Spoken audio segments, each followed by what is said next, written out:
parents want to help their children be successful in mathematics. There's no doubt about that. But they don't really know how exactly they can support them. And when we started learning about this and reading about this, we said there's not a lot of good resources out there as to how we can provide support to our Today children we have about two this, wonderful quote, and new hilariously math, or the way entertaining we do educators math who are today, which is passionate about different helping than parents when navigate their math parents grew up. education. So we Hilary Kreisberg and Matthew Beyranevand have co-authored an amazing book called Adding Parents to the Equation. Stick around and learn how to help parents help their children with math at home, what resources parents can use to help nurture mathematics with their children, how to help parents navigate educational jargon, how to help parents develop their own growth mindset, how to support parents with the actual mathematics we're teaching, and what teachers can do to support parents from the classroom. But before all of that, let's press play on that intro music. Here we go.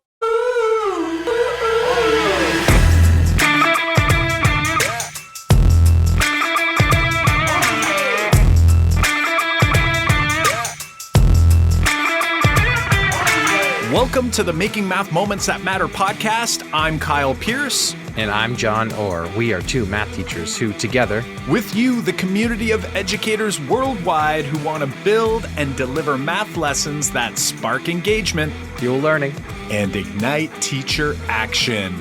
Are you ready, John, to add parents to the equation? For sure. We chat with Hilary and Matthew today about adding parents to the equation. And if you want to learn more, we're going to encourage you to register for the Make Math Moments Virtual Summit. Yes, that is right. We are running a free online math professional development summit for K-12 educators. The Make Math Moments Virtual Summit is running on Saturday, November 16th and Sunday, November 17th, 2019, and will feature sessions from past and upcoming Making Math Moments That Matter podcast guests, Sunil Singh, Dr. Nikki Newton, Skip Fennell, and his team of the Formative 5 authors, Hilary and Matthew from today, and many, many more. Register for this year's summit at makemathmoments.com/summit. Listening to this episode after November 17th, 2019, you can still head to makemathmoments.com/summit to add your name to the waitlist for the next Make Math Moments Virtual Summit. Head on over now to get yourself registered, makemathmoments.com/summit. That is makemathmoments.com/summit. All right, let's not wait any longer. Let's hop on the line with Hilary and Matthew. Hey there, Hilary and Matthew. Welcome to the Making Math Moments That Matter podcast. We are so excited to have you on the show today. How are things over on your end? Things are great. Thanks for having us. John and Kyle, thank you so much. We're a big fan of your podcast, and we're really happy to be on it today. Awesome stuff. That is fantastic. Before we get into talking about the book and all great math stuff, we want to know a little bit about each of you. So let's start with Hilary. Help our listeners understand a little bit about yourself, where you're coming from, what's your role in math education. And we're going to add one more in here. Like, how did you get into math education? Awesome. So I wanted to be a teacher ever since I was a child. So that was something I always knew. And I went into college knowing that I was going to become a teacher. So right out of school, I became a fifth grade teacher. And in elementary school, you tend to teach more than one subject. So I was teaching science, social studies, English, math. And math was always my passion. And I knew when I was teaching it that I just loved it so much more than when I was teaching the other subjects. And so as I progressed, I became a math coach of K-5. And then I had a really wonderful opportunity where I was presenting at a conference in New York State, and someone from Lesley University saw me there and asked if I'd like to come work here. So now I direct the Center for Mathematics Achievement at Lesley University. And so I am both a professor and I also run professional development nationally and internationally.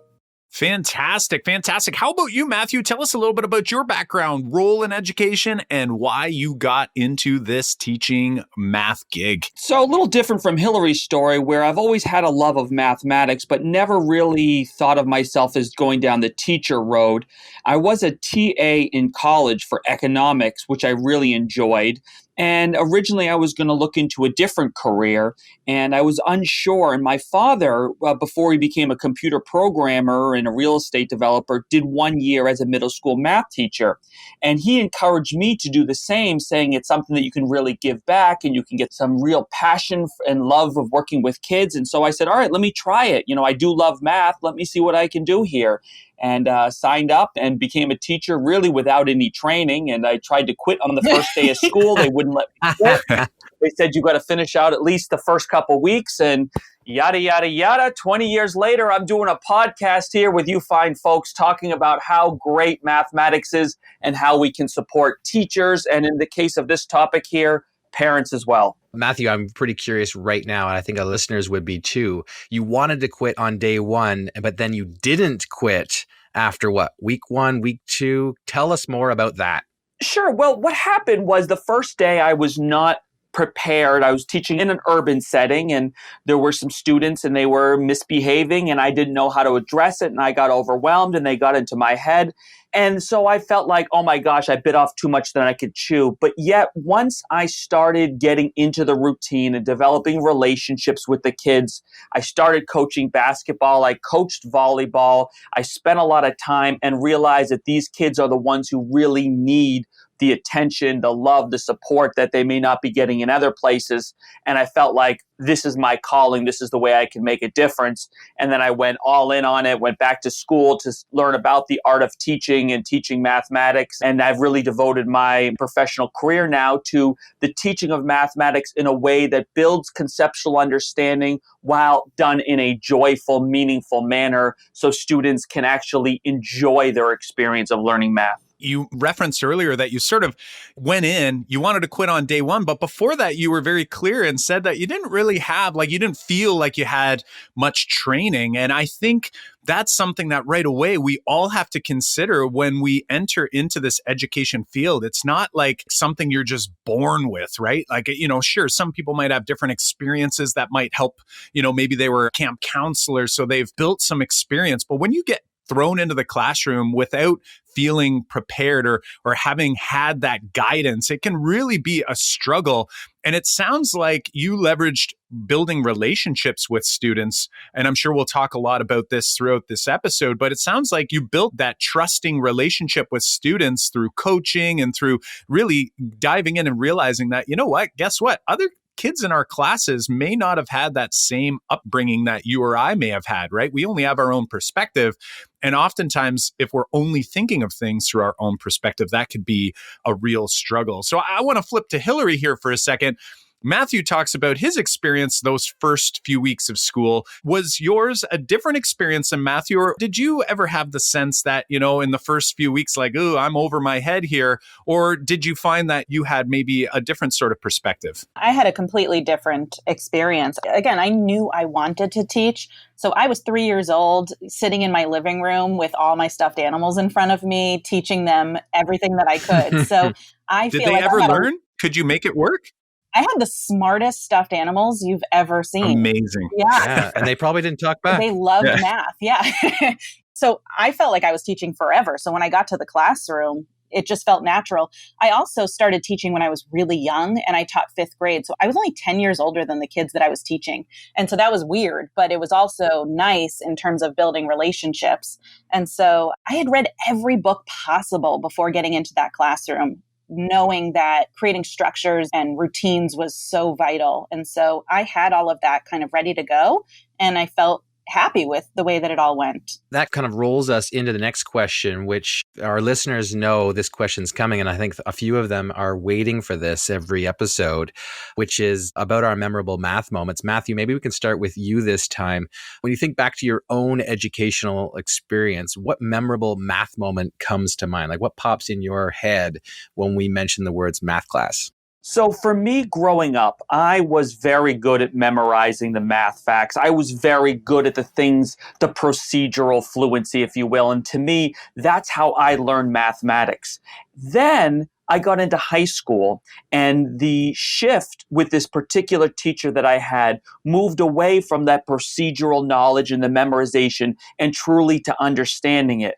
And I went from being what I consider to be proficient in mathematics to now feeling like I now understood it and was able to see the big picture of mathematics, as opposed to just being able to say, negative b plus or minus the square root of b squared minus 4ac all over 2a and having no idea. And that is when I truly began to love mathematics, when I had a particular teacher my sophomore year. His name was Mr. Noeth, and he was a real game changer for me and really found that love and joy for mathematics.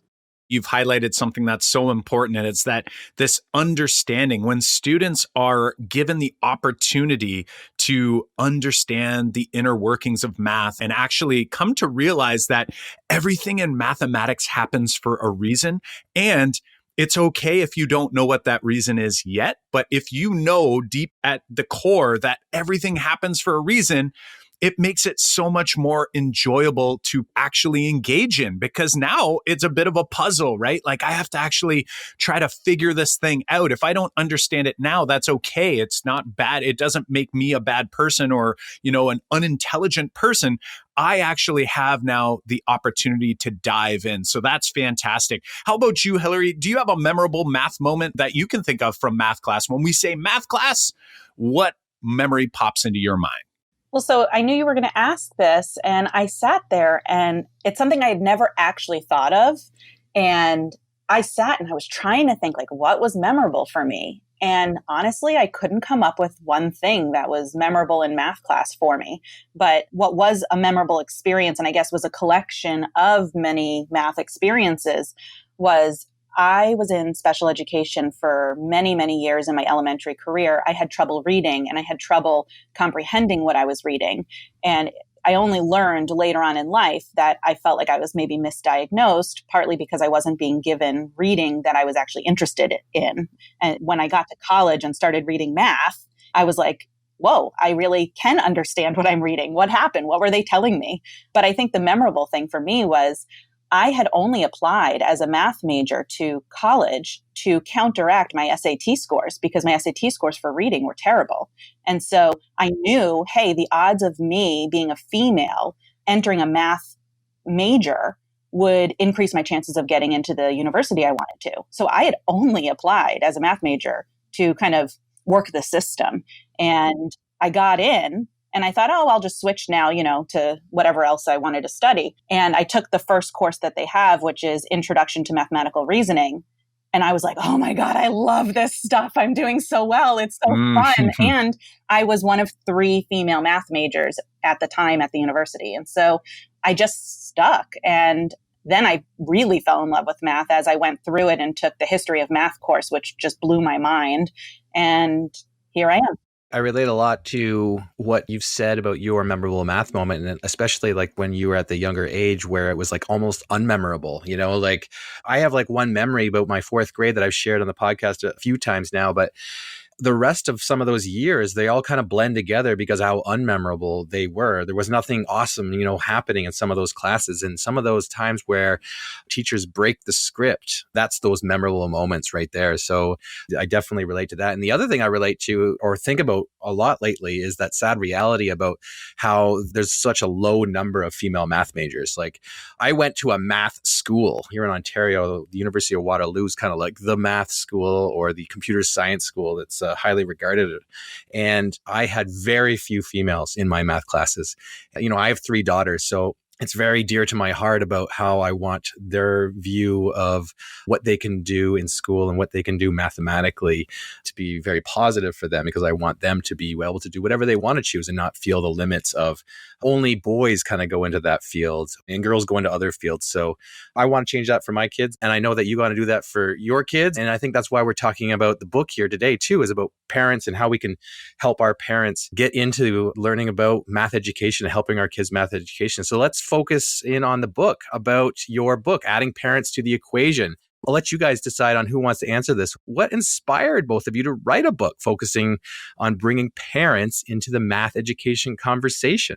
Well, I think part of it has to do with the fact that parents want to help their children be successful in mathematics. There's no doubt about that. But they don't really know how exactly they can support them.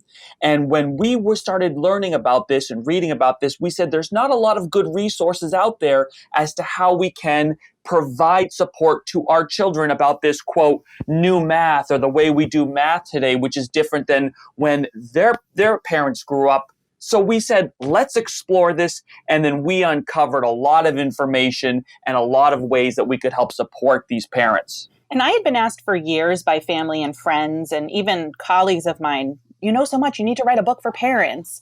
And I just never thought that I was really capable of even doing such a thing. And then Matthew reached out to me on Twitter and asked to join him in doing this. And I thought, okay, I'll try. And it just kind of naturally happened. And it felt more to me like a venting. Everything that I've been wanting to say to parents for years, I finally was able to put down on paper. And it's helpful because anywhere we would go, we would just hear parents complaining, whether it be the new math or the Common Core or anything. And I just always found myself inserting my ideas into those conversations. And now I just say, hey, have you heard of this book? You should check it out.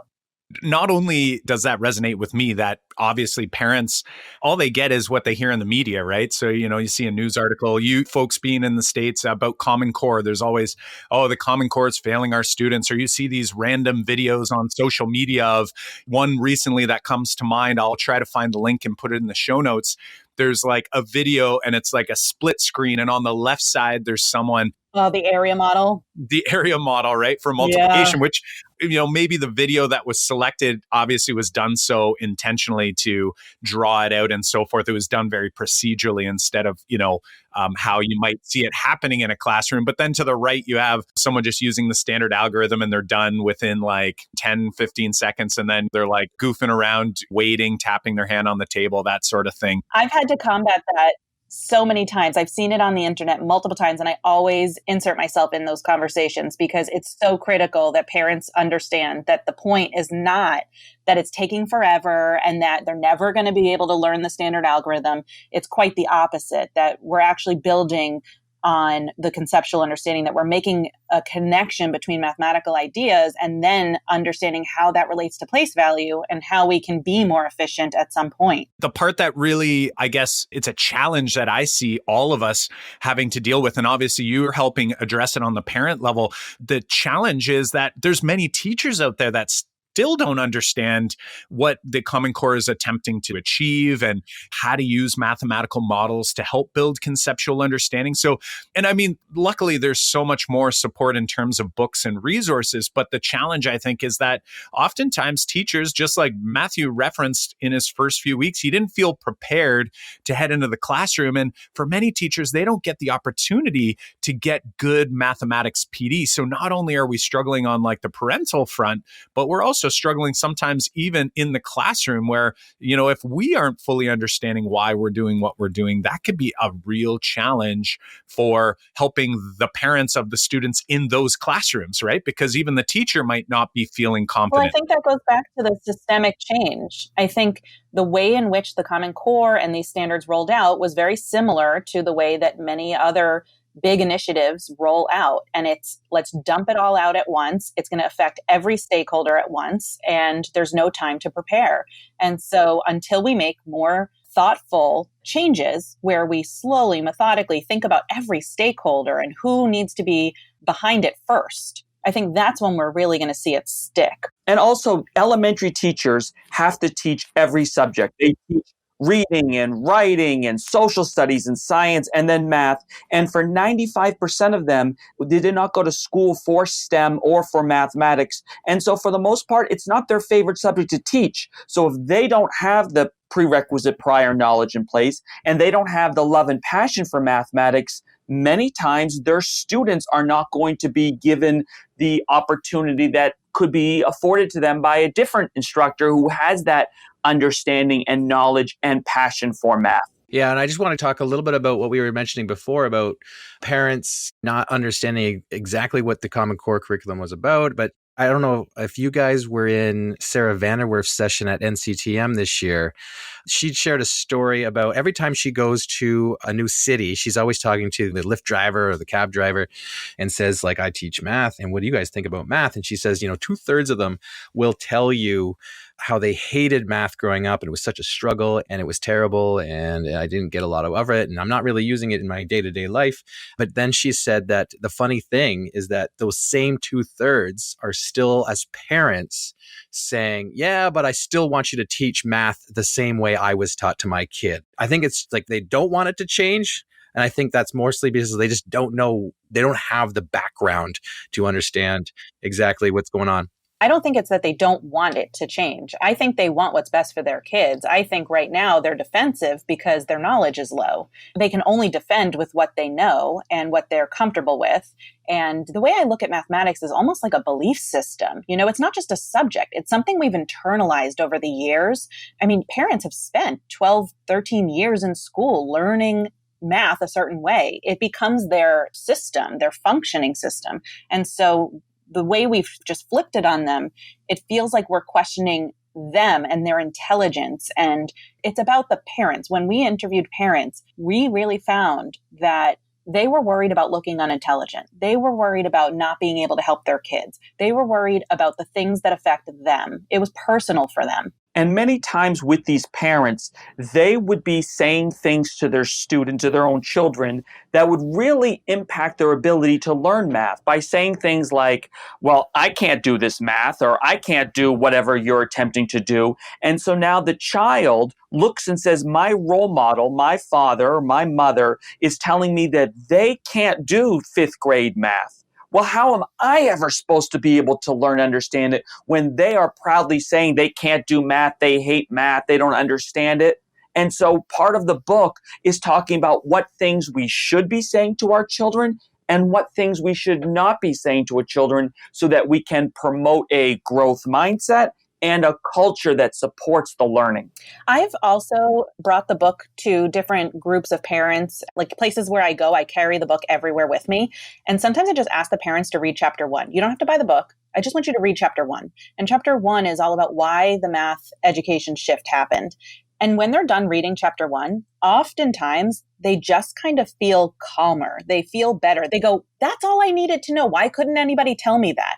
I feel like we as humans are just predisposed to explain phenomena, right? Isn't that what mythology is? Like something happens that we can't necessarily explain or have an answer for, so we create a story around it to fulfill our need. And so I feel like for parents, they're blaming the government or testing or whatever because they just need a reason. And so what if we just gave them the right reason? Yeah, for sure. And I think too, one of the other pieces, and I love how you said reason, because we often want things to be a singular thing when we obviously know usually life's like much more complex than that. So it sounds like chapter 1 sort of takes me through as a parent and kind of almost addresses a bit of the why. And Matthew had mentioned the idea of the messaging that we want our parents to have so that they can send certain messages to their children about mathematics. Do you mind diving a little bit deeper into that? Are there other messages in there? I heard growth mindset. Are there other pieces that you're hoping that parents will take away that they can sort of have in mind when they're working with their children with math or even just having discussions about it? So for me, my favorite chapter is chapter 9, which is what can you do at home? We promote this idea with the literacy that we should read to our kids for 20 minutes every night before bed, and that will help promote it. But we really don't offer any suggestions or activities of things that we can do with our own children outside of let's do this worksheet or let's just do this computer programming. So what if we just say, parents, here's a whole bunch of things that you can consider doing. Part of it is games. Part of it is the way you frame discussions, ideas for car rides of what things you can talk to your kids about at whatever grade level to help them feel like they understand math and the world around them. So to me, that was the feedback that I got from parents that said, wow, this is great. I know what I want to do. I just don't know how to do it. So those resources and ideas that you provided in that chapter 9 really hit home. Yeah, I also found parents really love chapter 4. It's called Tell Me in Layman's Terms, and it's just about speaking the educational jargon. And for them, it was just understanding what the heck we are saying every day. 10 frame, number bond, number line. they don't know what this stuff is. They just want to know. And so we give it to them. And then we also include tools that kids are using in school. And so they're starting to purchase it for their homes and finding that they're able to have conversations with the kids about what they're learning in school. That's a great idea on chapter 4. Like, I think we as teachers know what's going on. We know the jargon. We know what's going into the tools. And we forget, I think, to explain that to the individuals that make a difference in the kids' lives. I do want to go back to what Matthew said about chapter 9 and talking about, those activities that you guys share that parents can do at home with their kids. I'm wondering, Matthew, if you could share a couple of your favorites for our listeners. Like, do you guys have some quick, easy ones that our listeners can implement with their kids right now? Sure, absolutely. So I really want to focus on games. Games to me are a great activity that you can do with your child after school, after dinner, whenever there's free time. And even games like Go Fish, Memory, Chutes and Ladders, Trouble, or my favorite one, Tiny Polka Dot. Those all have embedded mathematics into it.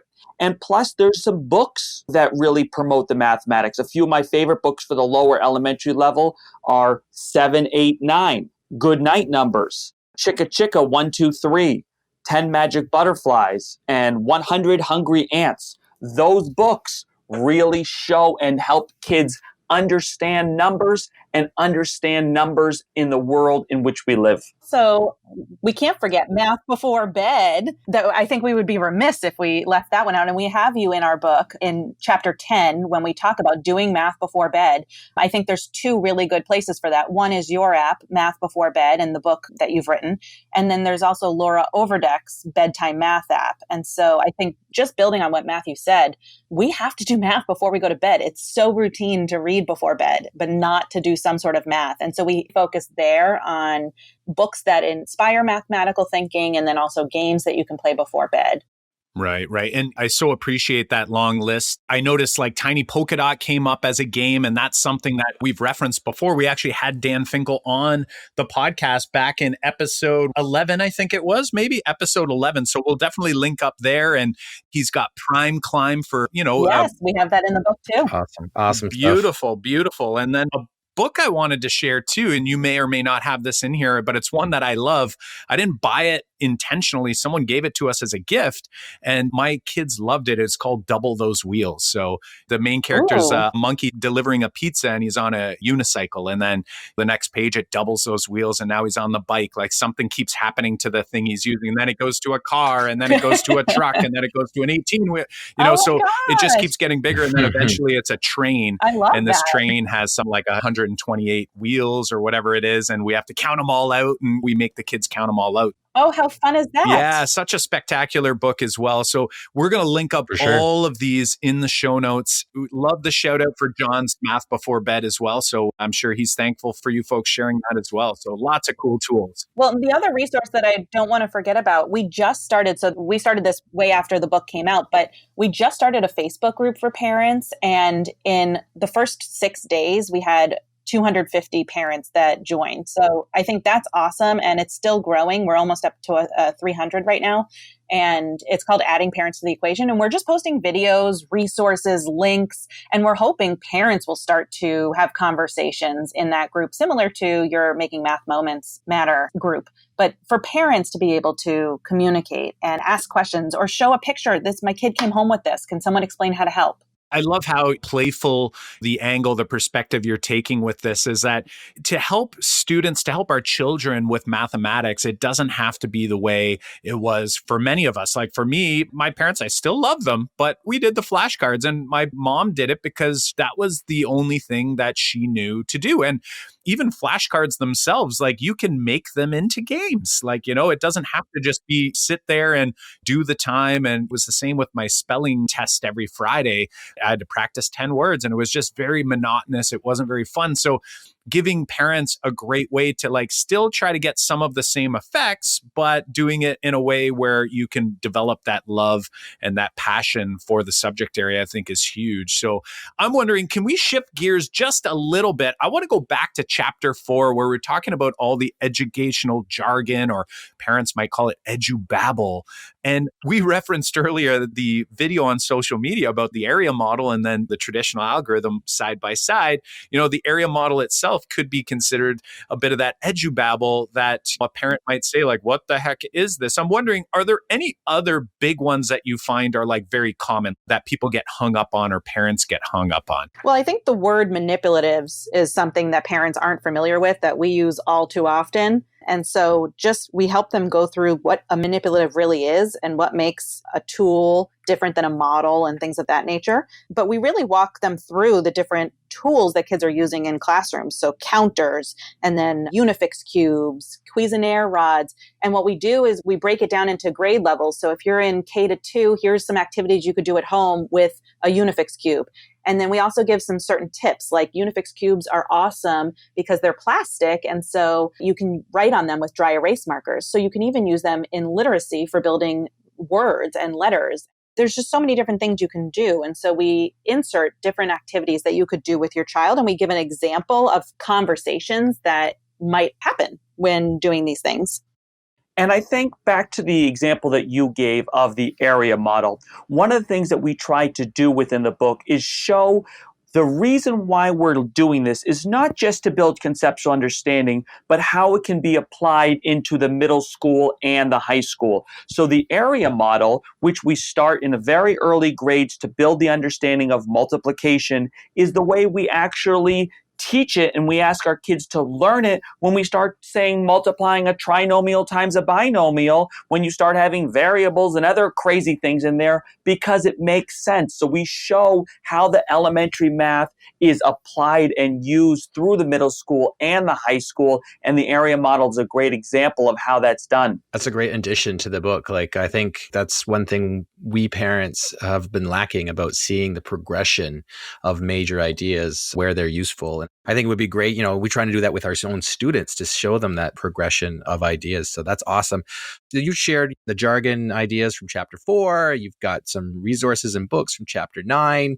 What might be some other big ideas that you feel are really important for parents to grasp here? I think the mindset piece to me is critical. We wrote the book where chapters 5, 6, and 7 really go through the mathematics. But it's funny, when I talk with parents, those aren't the chapters that have resonated with them. I mean, it's helpful for them, but they really prefer to just understand the why. So chapter 1, the why, and then chapter 2, mindset. Like, hey, I didn't know that I should be praising my child's behavior and effort rather than telling them that they're smart, because I always was told I was smart. And so looking at the research behind that even was helpful for parents. Yeah, to follow up on that, Hilary's exactly correct about the mindset. What things should we be saying and not saying, as we mentioned already? And what things should we be doing with the students, with our children, when they do the math? For example, it's okay to make mistakes. Mistakes is part of the learning process.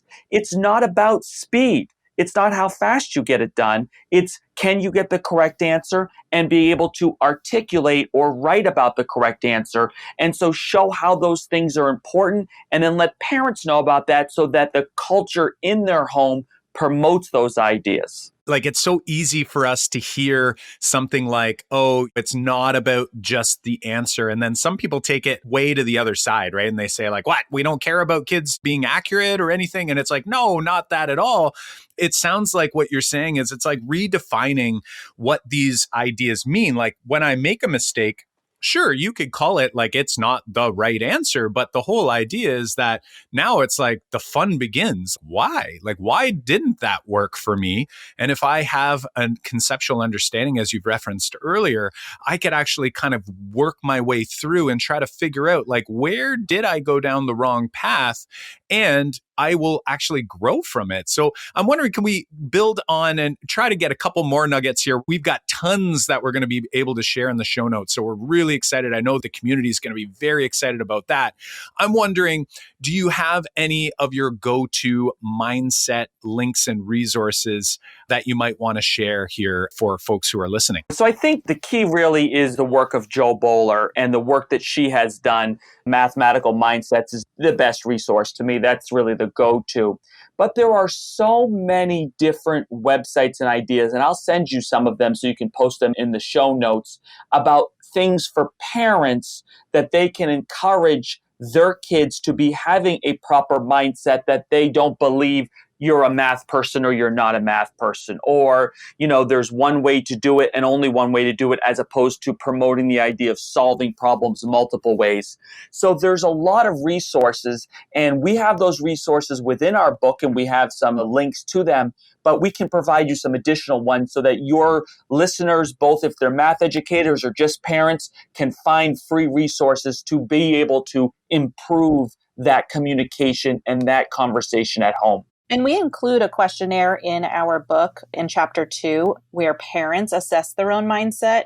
And you can also find one online at mindsetkit.org. They have a growth mindset section for parents. They have 10 lessons for parents on mindset. It's free, and they take a quiz and then they learn a little bit about their beliefs. Let's move into the realm of advice for teachers. Just almost all of our listeners would be a teacher and also a parent, so at the same time. But do you have any advice for teachers who realize that parents need to change those perceptions? But how can you help teachers help the parents? What might they do? It's so funny you say that, because that is actually the new project that we are working on based on the success of this book, Adding Parents to the Equation. We were approached by a different publishing company to say, can you take these ideas and write it for teachers? So that's exactly what we are working on here, is that if you want to promote these ideas and share it to the parents, what can we do? So here are a few suggestions.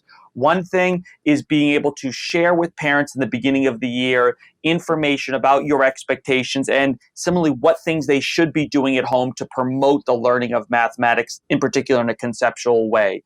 The idea of having family math nights within the school, so an opportunity for the family to be together and experiencing the math together. Another thing is the suggestions of games that they can play at home. Some of the games I mentioned earlier, and then there are a lot more games depending on what grade level. We have lists of games from pre-K through 8th grade as to what can be done at home. So that's exactly what we've been researching, and we've just begun writing this book for teachers to be able to say, hey, we got to get those important stakeholders of parents into this conversation. And to add on, it's actually going to be for teachers and school leaders, because it's a team. It's a systemic change that has to happen where the whole building really needs to be involved to make it happen. And so we'll have in there examples of ways to communicate with parents, both at the systemic level and then at the teacher level. And just like Matthew said, he's right on. We just have to be proactive. You have the school year coming up. Before the school year starts, put together some letters that are going to go home to the families that outline specifically, why the mathematics instruction has shifted. They want to know why. They want a reason. We've got to give it to them. Then outline the math language you're going to be using and that you might hear your child saying throughout the unit. So if you're going to be teaching about number bonds and 10 frames and reckon recs and what have you, include that language, include a picture, include a definition, and then also have there some visual representations that you're going to be using that you expect to see the kids using. It's very helpful, and parents just want to know the reason behind the shift and how to help. I also suggest sending a survey home before the school year starts. Have the parents fill out a survey where they tell you what kind of math learner they were. Did they like math? Because that's going to inform maybe the mindset of the child that's coming. Right. It sounds to me like I'm hearing really one of the major things that teachers can do is by opening the lines of communication at home, right? So it's building that homeschool communication. And I hear about family math nights. We're doing a lot of those in our district now. More and more schools are coming in. More and more parents are showing up. That parent survey to me sounds so logical, because if you're asking questions about like, how do they feel about mathematics? There's parents out there that maybe math really, really gave them anxiety. So you can imagine that if there's a math night at the school, they might not be showing up, not because they don't care about their kids or don't care about this opportunity, but they might be scared out of their tree. So that might give you the information to help you. And I think that idea of creating almost like little take-home bags for the parents, it's like, here, listen, this is what we're working on. Here's your homework as the parent, which is, maybe this one pager, kind of just give you a little background as to what's going on. And that might just sort of lower that anxiety a little bit. And I see with repeatedly doing those sorts of things, the parents right away will start to see that, wow, okay, this parent or this teacher actually cares about my understanding and really wants me to feel comfortable and wants success for my son or daughter. So I think those are huge additions. We'll definitely add those pieces to the show notes. So at this time, before we take up any more of your time, we want to ask, are there any last ideas from the book that you feel you want to make sure you get out to the world here before we link up to it in the show notes and say our goodbyes? I think one of the things that I mean, if you ever see me present, you're probably sick of this, but I always refer back to the World Economic Forum, and I just don't see enough people knowing about it. And so it's really critical that I think parents included and teachers really read or look at the Future of Jobs report. It was published in 2016, the one that I'm referring to, but then it was updated in 2018. And in it, they really talk about how globalization and automation are really taking over. And so in order to prepare our children for the future, we have to be able to get them to reason and problem solve and think critically. And that's what job seekers are looking for today. In fact, yesterday I was at my husband's an air show pilot. He would yell at me for saying that because that's not exactly what he does, but gymnastics in the air, whatever. And we were at a banquet dinner for all of the pilots. They were giving out awards, and I was sitting next to a business owner. And he said, "So I hear you teach math, tell me, what's it like these days?" And so I, go through the typical spiel that I have. And he goes, "Wow, that's really what you're doing? That's exactly what we're looking for in business people. When they come, we don't want them just knowing facts and things. We need them to be problem solvers because computers can do everything." And I looked at him and I said, "Oh my gosh, that's exactly what I've been saying." And he goes, "That's what I want to hear." It was just like this wonderful moment of like, wow, everything I've been saying really does match what the business world is looking for. I mean, they are just looking for people who can be innovative and think differently. And so we have to prepare kids even in kindergarten for that. So my final thought is that for any listener who has made it through this entire podcast and through Hilary's excessively long last answer, the first person to make it through, tag me on Twitter at Math with Matthew, nice and I'm job, going to send you a free copy of the book. Wow. First person to do that's getting a free copy of the book for making it through the whole podcast and through Hilary's, jargon of, whatever that was. But yeah, no, we love the book. We love mathematics. We want to change the world. We've worked a lot with teachers already. We're shifting our focus to parents because we believe there is a huge need and desire for it. And so that's what we're working on. All right. So Matthew, say your Twitter handle one more time so that you can send the person that hits you up a free book. It's at Math with Matthew. Gotcha. At Math with Matthew. We're adding that to the show notes page. If you heard Matthew, hit him up on Twitter. He's going to send you a book. Right before we wrap up here, where can the Math Moment, we just heard from Matthew, but where can the Math Moment Maker community learn more about Hilary? So my Twitter handle is at dr.Dr_Kreisberg, which is my last name. And you can also learn more about me at the Lesley University's website for the Center for Mathematics Achievement. Great. Matthew, do you have any other links? We will link up all of those. Yeah, I have a website as well, mathwithmatthew.com, and I got a Facebook page and an Instagram and those sort of things. And luckily, my parents named me Matthew, so I could come up with the shtick Math with Matthew. So that's what I have going for me. Awesome stuff. I love it. Well, listen, we want to thank you both so much for taking the time to hang out with a couple Canadian boys here and to talk about math. We can't wait to bump into you folks at an upcoming conference. I'm sure you'll be around. I know both of you are active in the Global Math Project, James Tanton and the crew. So yeah, we'll definitely be in touch.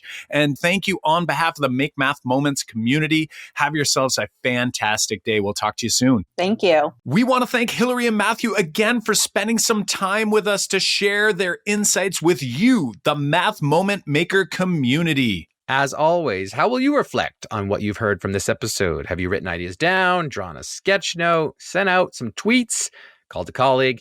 Be sure to engage in some form of reflection to ensure that the learning sticks. Clearly, you listen to these podcast episodes because you have a love of learning. We sure do. And if you want to keep on learning, we encourage you to register for the Make Math Moments Virtual Summit. Yes, that is right. We are running a free online math professional development summit for K through 12 educators. The Make Math Moments Virtual Summit is running on Saturday, November 16th and Sunday, November 17th, 2019, and will feature sessions from past and upcoming Math Moment Maker podcast guests such as Sunil Singh, Dr. Nikki Newton, Skip Fennell and his team from the Formative 5 book, as well as Hilary and Matthew from this episode. Register for this year's summit at makemathmoments.com/summit. Listening to this episode after November 17th, 2019, you can still head to makemathmoments.com/summit to add your name to the wait list for the next summit. Head on over now to makemathmoments.com/summit. That is makemathmoments.com/summit. In order to ensure you don't miss out on new episodes as they come out each week, be sure to subscribe on iTunes or on your favorite podcast platform. If you're liking what you're hearing, please share the podcast with a colleague and help us reach an even wider audience by leaving us a review on iTunes, and tweet us your biggest takeaways by tagging @MakeMathMoments on Twitter. Show notes and links to resources from this episode can be found at makemathmoments.com/episode 49. Again, that's makemathmoments.com/episode 49. Well, until next time, I'm Kyle Pierce. And I'm John Orr. High fives for us. And high fives for you.